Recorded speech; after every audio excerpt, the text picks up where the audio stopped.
It's got a 4-pot opposed piston hydraulic caliper instead of using the original mechanical cam and static pad. It's also got a backplate designed to fit both disc links and drum links, so it shouldn't matter which type of auger links you have fitted, it should go straight on. Pistons that would come out of this side for where the disc locates, we've now got 3 M10 Allen bolts that you can see the heads of. That holds the disc carrier, which I'll show you in a moment. The disc carrier then lets the disc float. We've got hydraulic hose coming straight up through the same routing or similar routing to the brake cable would have used. Obviously we've not gone round the bottom, we've come round the top, but so you've got full suspension travel without having the hose getting into any particular trouble. That comes up and routes, as with the cable, straight into the master cylinder, so you don't need to cut a hole in your headset in order to fit that. It will have a sight glass on the front of it in the production version. This one's a slightly earlier version. As often with my 3D prints, I keep the ones before the ones I send to the factory. It'll have adjustable lever span, so you could change the position of the lever to suit yourself and then lock it down.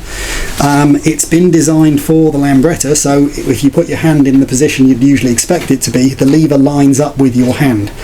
The position the ball would set in the middle of its adjustment is exactly where Innocenti would put their ball, because Innocenti knew what they were doing, the ergonomics for them were correct. You shouldn't find yourself going to go for the brake and opening the throttle in order to get your hand over the brake. That's effectively bad ergonomics. They should be in line so that as you're sat on the bike, you've got that kind of straight line comfort, and it's where you want the brake to be. It is a dog leg lever, as it works better for a disc brake. We're having an equivalent clutch lever done, so you'll have a similar style lever for that side available. What else have we got on there? It's got easy bleed point actually on the inside of here, so it's a second area to be able to bleed air out of the system. That makes it dramatically easier to bleed the brake, much quicker, and far less likely you get a little airlock in there. So it should mean that people who are bleeding it and haven't bled lots of brakes shouldn't be spending hours doing it. It should bleed up very quickly and get you the right result straight away.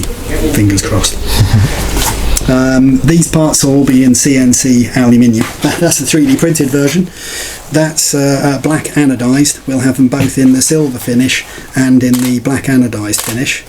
That's the collars that you'd suit for an Italian or for an Indian bike, and you can see the little tops for the reservoir. I'm just waiting on more parts coming through. If I just whip the disc apart,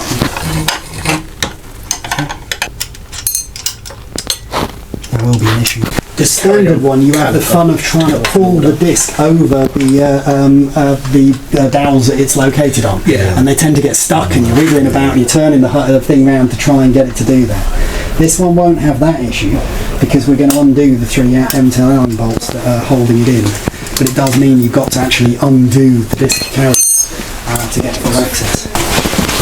We're trying different banjo bolts, as we've ended up going with a stainless option on there as well. As most of the issues we see with is corrosion as opposed to wear.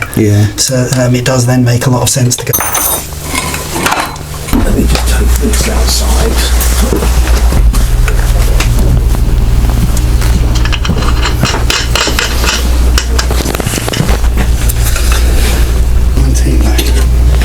Very unusual for me to put tools back.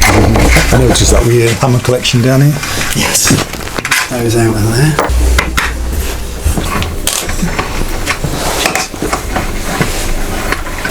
They'll have Nord locks underneath them in the production version, as they've got a slightly deeper cut on those ones. That's just the hub off. So you can see you've just got the bolts coming through. We've also gone equidistant. That's an equilateral. That's not the isosceles of the original. I still don't. I'd love someone to tell me why. Yeah, I'm not. I can't. I've thought is Innocenti do not do things for no reason. Every little feature has a reason. I don't know that one. No. Yeah, you can see now that you've got the caliper on there could be pulled off. The disc, you'd actually have to lift it off the thing to be able to pull it out, but you can see how hot I've got this one. This one has had some the most aggressive testing you'd ever be likely to do to a thing. But yes, the bit with the disc carrier probably makes sense to show separately. I'll just lift that up so we can get the disc out.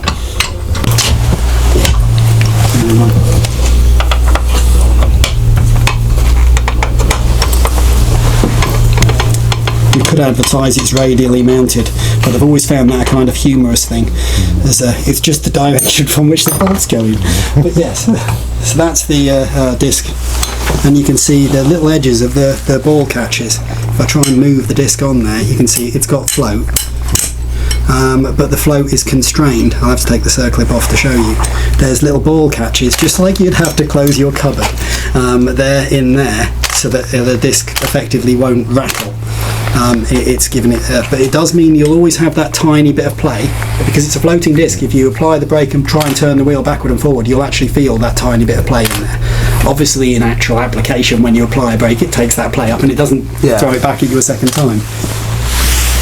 These will be available in both black and red, I'm expecting. So the one that's on Dad's bike's in the red hard anodising. And when are you expecting approximately? End of February has a good chance of them being ready, so it'll probably be the end of March before they're actually available. Right. You can also see the extra strengthening ribs on here. That's what. Yeah. And a rough idea on price on these? I'm expecting them to retail about £700 for the full hub hydraulics, so the master cylinder, the switch housings, the hose, the whole lot basically. If you've got a standard bike and you wish to fit a disc, the only other thing you're going to have to buy is hydraulic fluid. Yep. That's not going to come in the kit. And are you doing a gear change in the same style? Yes. Yep. There'll be a gear change that'll match, so if you're wanting to use the black components, we'll have a gear change for the 5-speed only that'll be black. So if you're running a 4-speed, I'm sorry, you'll want to stick with the polished finish. Yep. Yes, yeah. So the clutch lever and left-hand side is going to be extra. So this is the 700, approximate 700 is going to be. We'll find out when we get them through, but it should be very close to that. Another place we came, I think I mentioned earlier on, was the when we're servicing bikes' brakes, we see a reasonable number of issues with corrosion. We see very few issues with wear. So the pistons that are in there are going to be a stainless steel piston instead of the normal chrome. It's much more resistant to corrosion, but it will wear slightly quicker than chrome. But when I say slightly quicker, it's still got a massive lifespan. I don't anticipate many riders needing to replace them. And we will have spares, because we're getting spares of everything.